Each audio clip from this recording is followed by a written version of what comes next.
नहीं, थोड़ा ही लेट है, ज्यादा नहीं। माननीय अखिलेश यादव जिंदाबाद।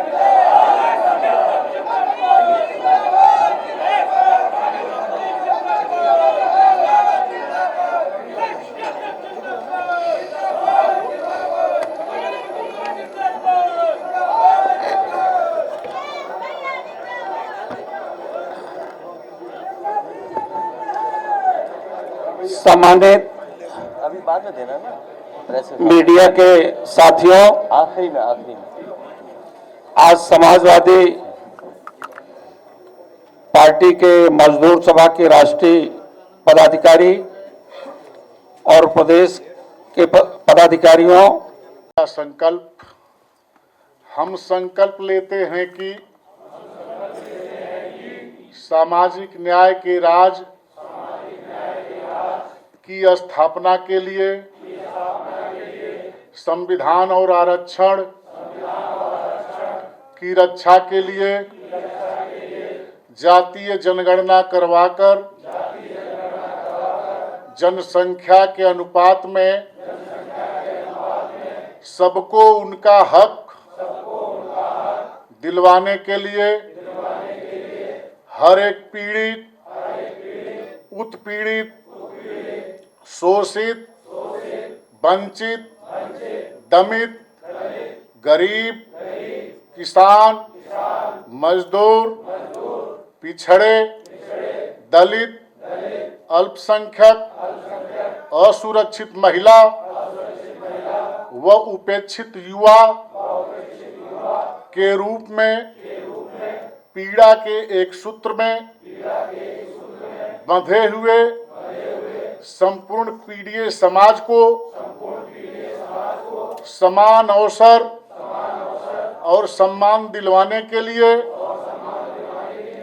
पीड़ित समाज के बीच संपर्क, संवाद, सहायता के जरिए और अधिक सौहार्दपूर्ण संबंध विकसित करके स्वाभिमान और स्वमान की नई सामाजिक चेतना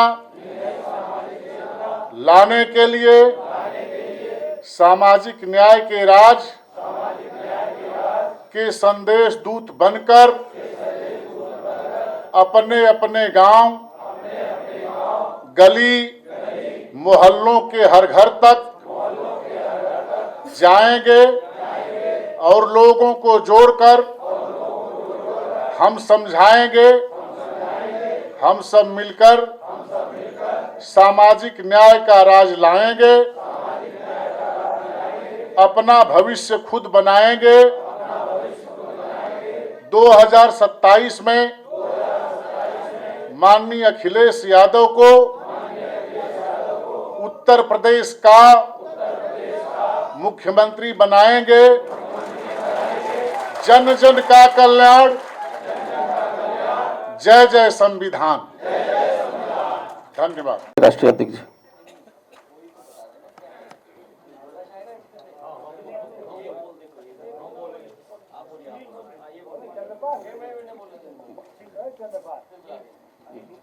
कोई किसान बोलना चाहे तो बोल दे, एक बोल दो, कोई बोल दो। बोल दे सर हम। हाँ बोलो, तुम बोलो। मेरी उम्र वैसे धन्यवाद के साथ धन्यवाद धन्यवाद। आपका ठीक है, अपनी बात कौन कहेगा अपनी? इन्होंने तो कह दी, अच्छी बात कह दी। नहीं, आपका कहना मानेंगे, आपका कहना मानेंगे। हाँ, इनका कहना मानेंगे। नहीं, सबसे प्रथम ठीक ठीक। माननीय राष्ट्रीय अध्यक्ष जी और अरे, चाचा जी समझ हमारे गया। पितातुल सभी बैठे हुए हैं। नाम याद रहेगा किसानों आपका। की ओर से आप सभी का बहुत बहुत आभार, जो आपने डेलीगेशन जारी करके उन किसानों का हौसला जारी किया। और सबसे मूलभूत समस्या जो बीड़ा की है, वो आज से 13 और 14 साल ठीक था। ठीक ठीक ठीक।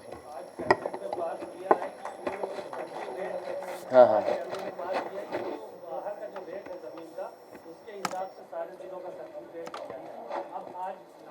नहीं नहीं नहीं नहीं, देखिए ऐसा है मैं अपने प्रेस के साथियों का धन्यवाद देना चाहता हूँ। अभी एक संदेश पढ़ेंगे अरविंद जी, उसके बाद आप सवाल पूछ लेना, चाहे हमसे चाहे चाचा जी से, ठीक है? मैं अपने पत्रकार साथियों का बहुत बहुत धन्यवाद देता हूं। साथ ही साथ मजदूर सभा के हमारे जितने भी पदाधिकारी हैं जो यहाँ पर मौजूद हैं, इनके सभी पदाधिकारी पूरे प्रदेश और जहाँ भी इनका संगठन है सभी पदाधिकारी आए हैं।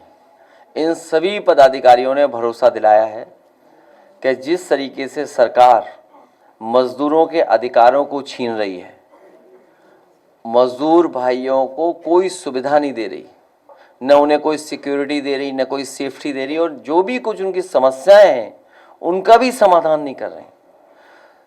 जिस तरीके से किसान का एक्सप्लॉयटेशन है चरम सीमा पर, उससे ज़्यादा एक्सप्लॉयटेशन हमारे मजदूर भाइयों का हो रहा है। और अलग अलग स्थान पे अलग अलग तरीके से मजदूर भाइयों से काम भी ले रहे हैं, लेकिन जो उन्हें सम्मान मिलना चाहिए, जो उनके अधिकारों के तहत जो सुविधाएं मिलनी चाहिए, वो भी सरकार सुविधाएं नहीं दे रही है। अगर देश की अर्थव्यवस्था आगे बढ़नी है, बिना मजदूरों के स्वाभिमान को, सम्मान को बढ़ाए कैसे अर्थव्यवस्था आगे बढ़ेगी। आज भी मैं पढ़ रहा था कि रिपोर्ट ये आई है कि चौथे नंबर पर अर्थव्यवस्था देश की बनने जा रही है। अगर हमारा मजदूर दुखी हो, मजदूर संकट में हो, किसान की आर्थिक स्थिति ठीक ना हो, और उस समय हम ये दावा कर रहे हो कि दुनिया में हमारी अवस्था क्या पहुंचने जा रही, किस स्थान पे हमारी अर्थव्यवस्था पहुंचेगी, ये सवाल खड़ा करता है। इसलिए मैं मजदूर भाइयों की समस्याओं का जो आज इन्होंने एक पॉलिटिकल चार्ट बनाया है, पॉलिटिकल कैलेंडर बनाया है, उसके तहत हमारे मजदूर सभा के लोग काम करेंगे। और भविष्य में जो समाजवादी पार्टी की लड़ाई है उसमें मजदूर भाइयों का और खासकर समाजवादी मजदूर संगठन का बहुत बड़ा योगदान होने जा रहा है। इनका नाम भी बड़ा आसान है, SMS, समाजवादी मजदूर सभा। ये नाम ऐसा है जो याद नहीं करना है, सबने पहले ही रटा हुआ है, SMS। ये SMS हर मजदूर की समस्या का SMS हम लोगों तक पहुंचाएगा। ये हमारे SMS ताकत बनेगी, हमारी पार्टी के संगठन की मजबूती पहुंचाने का काम करेंगे। दूसरे हमारे झांसी के किसान भाई आए, पहले भी आए थे, एक डेलीगेशन बना करके मैंने लीडर ऑपोजिशन जो अपर हाउस में उनके साथ भेजा था, संबंधित अधिकारियों से बैठक करके आए। जिला अधिकारी महोदय ने जो आश्वासन दिया है, स्वाभाविक ये बात स्वीकार की जाती है कि अगर जिलाधिकारी महोदय कोई बात को मान रहे हैं तो इसका मतलब सरकार भी उससे सहमत है।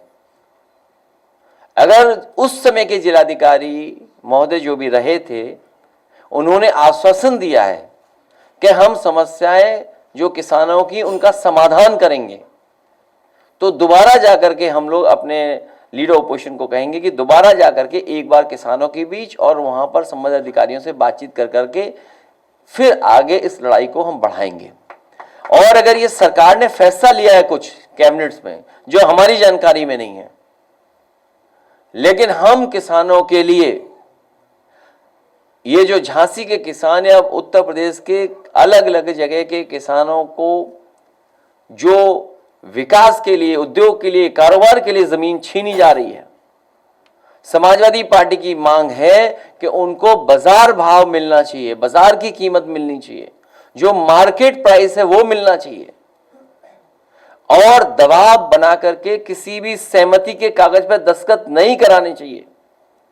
हमारे किसान भाई कई बार नहीं समझ पाते हैं, उन्हें समझाया कुछ जाता है और कहा जाता है कि इस कागज पर दस्तखत कर दो, और जब एक बार दस्तखत हो जाते हैं तो उसके बाद उनके पास कोई अधिकार नहीं बचता है। जब लैंड एक्विजिशन एक्ट है और हम और आप सब ये मानते हैं कि हमें किसानों के साथ खड़े रहना है, किसानों को लाभ पहुंचाना है, तो सर्किल रेट बढ़ा करके जो 4 गुना मुआवजा है या मार्केट वैल्यू है, मार्केट वैल्यू के हिसाब से उनको मिलना चाहिए। और जिन किसानों के नाम पर जमीन दर्ज नहीं है, क्योंकि सरकार ने ही उन्हें जमीन दी है जब स्थापित हुए हैं, तो और अगर सरकार ने ही विस्थापित किया है, पहले भी उनकी जमीन ली जा चुकी है और फिर जमीन ली जा रही है। ये सच है कि जमीन की मारामारी है, इसीलिए Bharatiya Janata party land acquisition act ला रही थी, ऐसा कानून ला रही थी कि हमारे किसानों की जमीन छीन जाए। आज भी भारतीय जनता पार्टी के लोग ही जमीन छीन रहे हैं। जितनी जमीन है वो एक्सपेंड नहीं हो सकती है, जो जमीन है वो उतनी ही रहेगी। जैसा हमारे नेताजी के नाम के नामारासी राजपूत जी ने बताया कि एक परिवार को एक समय पर 5 एकड़ जमीन मिली थी। भाइयों के बंटवारा, उनके बेटों के बंटवारे के बाद जमीन उनके हाथ में कुछ है ही नहीं। ये एक परिवार की कहानी नहीं है, पूरे देश के तमाम परिवारों की यही कहानी है। और इसलिए भी ये संकट का समय, क्योंकि जमीन एक्सपेंड नहीं हो सकती। जो इंफ्रास्ट्रक्चर बन रहा है, जो विकास हो रहा है, उससे जमीन और कम होती जा रही है। आप लोगों को याद होगा, नेताजी हमेशा कहते थे कि जमीन सिकुड़ रही है, जितनी सड़कें बनेंगी, जितना इंफ्रास्ट्रक्चर काम होगा, हमारी जमीनें उतनी कम हो जाएंगी। कभी किसी ने पुराना लखनऊ देखा होगा तो लखनऊ छोटा सा शहर रहा होगा, जहां से ये लोग चल कर गए बबीना। मैं समझता हूं जिस समय बबीना बना होगा, जो कैंटोनमेंट एरिया आमड के लिए निश्चित किया गया, झांसी और बबीना के बीच में हो सकता है सुनसान जगह रही हो, लेकिन आज बबीना और झांसी की जमीनों की कीमतों में कोई फर्क नहीं है, ज्यादा ही होगा एक दूसरे के से लगभग। इसलिए हमारे किसानों के साथ धोखा ना हो। झांसी के किसानों की हम मदद करना चाहते हैं। हम चाहते हैं किसानों को मार्केट प्राइस पैसा मिला जाए। और भारतीय जनता पार्टी को याद रखना चाहिए, भगवान प्रभु श्री राम जी की धरती पर जो इन्होंने भेदभाव किया था, उसी की वजह से भगवान श्री राम जी ने उनको चुनाव वहां से हरवा दिया था। अयोध्या के लोगों की, गरीबों की जमीनें भारतीय जनता पार्टी के लोगों ने छीनी थी, लूट की थी, उसमें मुनाफा कारोबार करने का काम किया था। उसी का परिणाम यह हुआ कि प्रभु श्री राम जी ने भारतीय जनता पार्टी को अयोध्या की धरती से हरा दिया था और पूरे देश में एक संदेश दिया था कि कम्युनल पॉलिटिक्स का अंत होगा, कम्युनल पॉलिटिक्स और आगे नहीं बढ़ सकती है। झांसी के लोग, किसान भाइयों से भी कहूंगा, इन भारतीय जनता पार्टी को सबक सिखाएं। पूरे बुंदेलखंड के लोग सबक सिखाएं, क्योंकि वहां पर जा करके भारतीय जनता पार्टी ने झूठ बोला है। मिसाइल बनाएंगे, फाइटर पायलट, वो फाइटर एयरक्राफ्ट बनाएंगे। आज अगर गोला बारूद, तोप, गोली, बंदूक बन गई होती तो हमें बाहर से नहीं मंगाना पड़ता कुछ भी। हमारे बुंदेलखंड में मिसाइलें बन गई होती तो हमें रशिया से मिसाइल नहीं मंगानी पड़ती, दूसरे देशों की तरफ नहीं देखना पड़ता। बताओ कब कहा था कि हम मिसाइल्स बनाएंगे, आप याद कीजिए। लेकिन सुनने में आया है कि वो होम मिनिस्ट्री से कोई एक आया है चिट्ठी कि अब कोई बात नहीं कर सकता है डिफेंस को लेकर के, इसलिए हम अपने शब्द वापस ले रहे हैं। लेकिन भारतीय जनता पार्टी ने वादा ये किया था कि हम मिसाइल्स बनाएंगे, तोप बनाएंगे, टैंक बनाएंगे, राइफलें बनाएंगे, SLR बनाएंगे, मशीन गन्स बनाएंगे, न जाने क्या क्या बनाएंगे। लेकिन सुनने में आ रहा है झांसी में या बुंदेलखंड में कहीं भी सुतली का बम भी नहीं बनाया इन्होंने, और जमीन ले ली किसानों की। इसलिए इन किसानों के साथ धोखा ना हो, इन किसानों के साथ बेईमानी ना हो। अपने किसान भाइयों को हम कहते हैं, समाजवादी सरकार बनवाइए, मार्केट प्राइस से आपको मुआवजा दिलाने का काम करेंगे और सरकार के किसी कागज पे दस्तखत ना करें।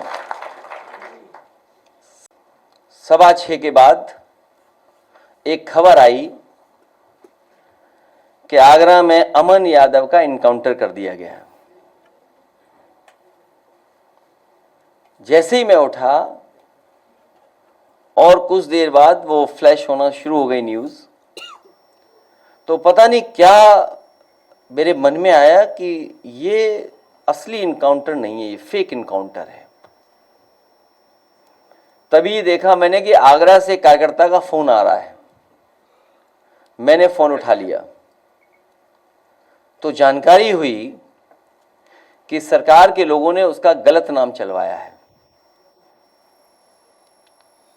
जो सरकार इनकाउंटर कर रही हो और उसका असली पूरा नाम न जानती हो, तो बताओ फेक इनकाउंटर है कि नहीं है? जो सरकार असली पूरा नाम भी नहीं जानती है, ये जाति विशेष खासकर हम सबको और खासकर समाजवादियों को, क्योंकि जैसा हमारे किसान भाई कह रहे थे, उन्हें पीड़ा है, जिसको पीड़ा है, तकलीफ है, उसके साथ पीडीए है, पीडीए है उनके साथ। जाति विशेष को बदनाम करने के लिए इन्होंने नाम जानबूझ करके चलवाया। जब मैंने वहां के लोकल पत्रकार साथियों से पूछवाया कि आखिरकार ये नाम क्यों लिखा गया, क्यों फ्लैश किया गया, तो उन्होंने कहा कि पुलिस के हैंडल पे ट्वीट किया गया था या मैसेज गया था। मैंने तत्काल उससे कहा कि उस मैसेज की स्क्रीनशॉट मांगिए, तो उसके बाद उसने स्वीकार किया प्रेस के लोगों कि उसे मौखिक बताया गया था। पुलिस के किसी बड़े अधिकारी ने उसे ब्रीफ किया था पत्रकारों को। इसलिए समाजवादी पार्टी की मांग है, जिसका असली नाम भी नहीं सरकार जानती है, पूरा नाम, ऐसे अधिकारी को तत्काल निलंबित करना चाहिए जो बदनाम करना चाहता है। ये आपराधिक कृत्य है। मुझे खुशी है इस बात की, यहां जितने चैनल अखबार वाले बैठे हैं जिन्होंने पहले वो नाम फ्लैश किया था, उन सब ने वो नाम बदल दिया। मैं अपने प्रेस के साथियों का धन्यवाद देना चाहता हूं। नाम बदल दिया, इसका मतलब उन्हें पता है कि पीडीए की सरकार आ रही है।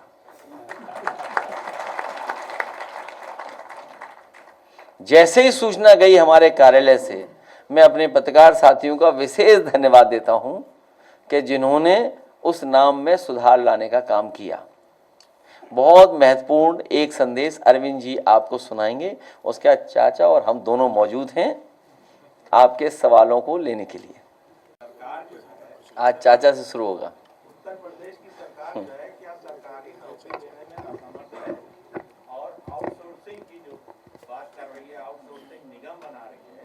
आपकी सरकार आएगी अगले, तो क्या आप आउटसोर्सिंग वाले को पक्की नौकरी देंगे? ये किसान में पूछिए आप। नहीं, वो आउटसोर्स तो खत्म करेंगे, आउटसोर्स खत्म किया जाएगा।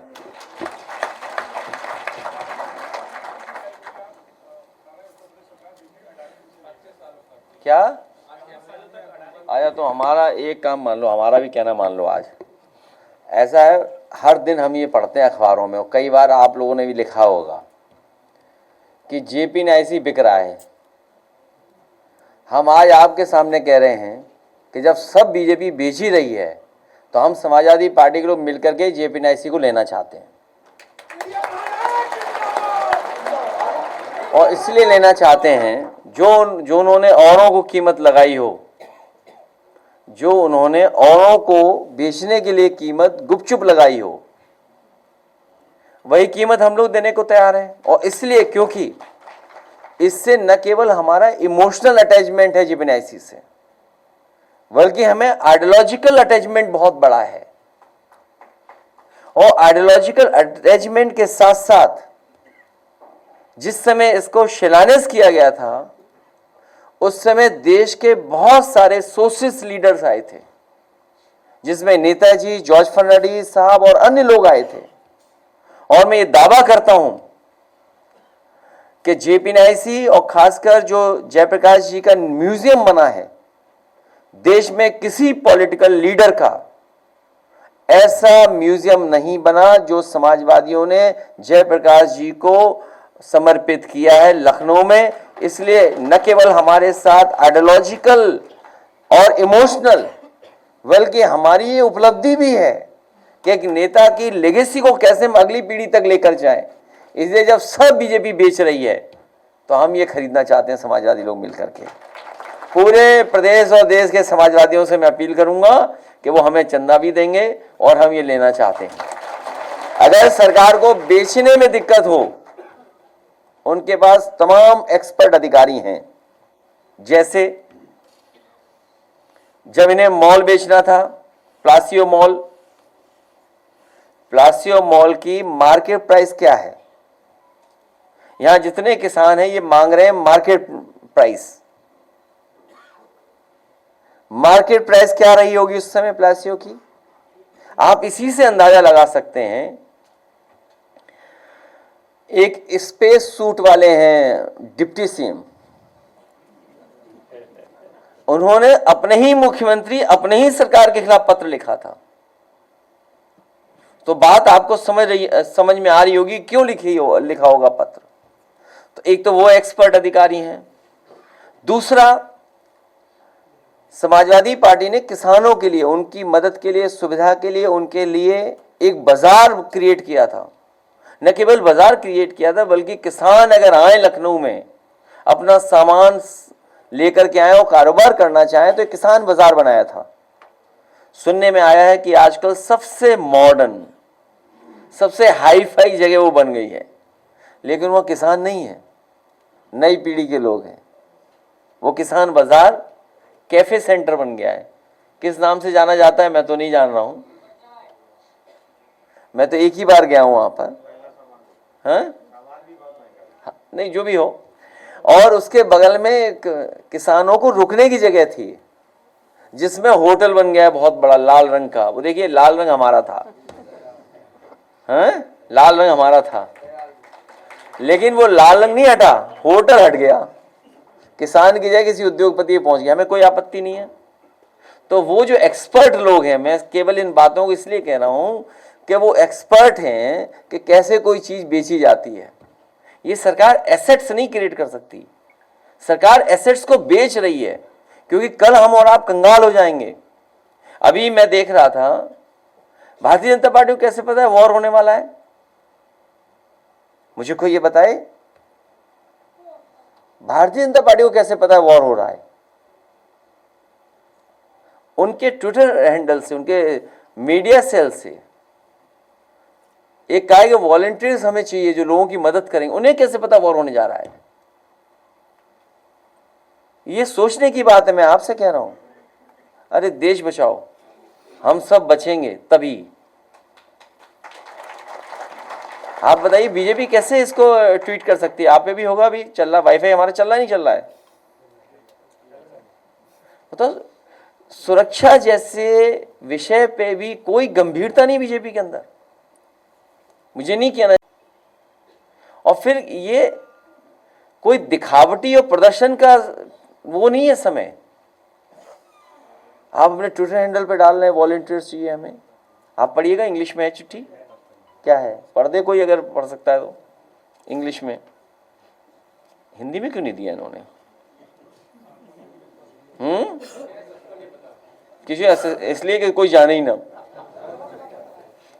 आप देखिए ना क्या बात है, the ministry of home affairs क्या डायरेक्टेड ये वॉलंटियर चाहिए ना, वॉलंटियर बीजेपी ट्वीट कर रही है। बताओ, सरकार कहे तो अलग बात है।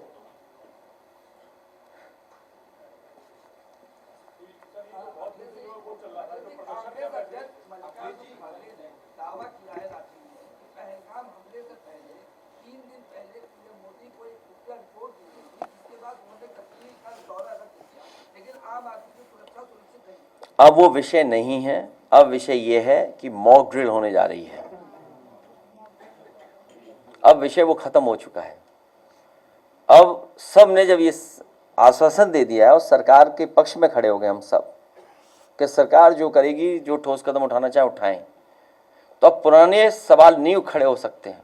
हालांकि मुझे कांग्रेस पार्टी के बारे में नहीं कहना, वो सीनियर लीडर हैं, लेकिन हम सब ने मिलकर के सरकार को यही आश्वासन दिलाया है, भरोसा दिलाया कि आप ठोस कदम उठाइए, हम आपके साथ हैं।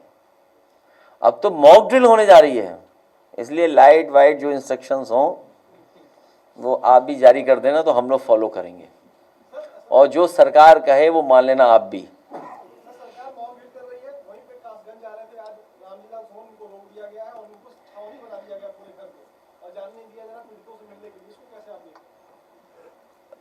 आगरा में अभी न्यूज़ नहीं है मेरे पास, आगरा में मुझे किसी ने न्यूज़ दी थी और आपके किसी अखबार ने लिखा है कि 7 दिन के अंदर पिछले कई दिनों से जाने कितने मर्डर हुए वहाँ, बड़े पैमाने पे मर्डर हुए हैं आगरा में। वो मेरे पास है नहीं न्यूज़ इस समय, लेकिन मेरे पास न्यूज़ नहीं है कि पुलिस इसी में लगी हुई है। अब आप देखिए चंदौली में क्या हुआ, चंदौली में क्या हुआ, सरकार बचा रही है, बीजेपी है, न केवल खुल के नाम ले रहे हैं, सबको पता है भाई। हमने आपने तो लाइव देखे मर्डर, तब कुछ नहीं हुआ। तड़कता भड़कता है भैया, कुछ तड़क सुनिए, वो कहाँ गया इनका? ऊपर है तो कह रहा कुछ तड़कता भड़कता भैया, क्या बोलोगे? बनारस से जो परिवार आया है, कह रहा है मिलेगा माला, पीछे से ले आओ, पीछे से आओ। भैया, कह रहे कुछ तड़कता भड़कता नहीं बाद में लाते, बाद में मिला नहीं, बाद में कह रहे सभी का माला है भाई, कुछ नहीं है, हम बोलेंगे नहीं कुछ।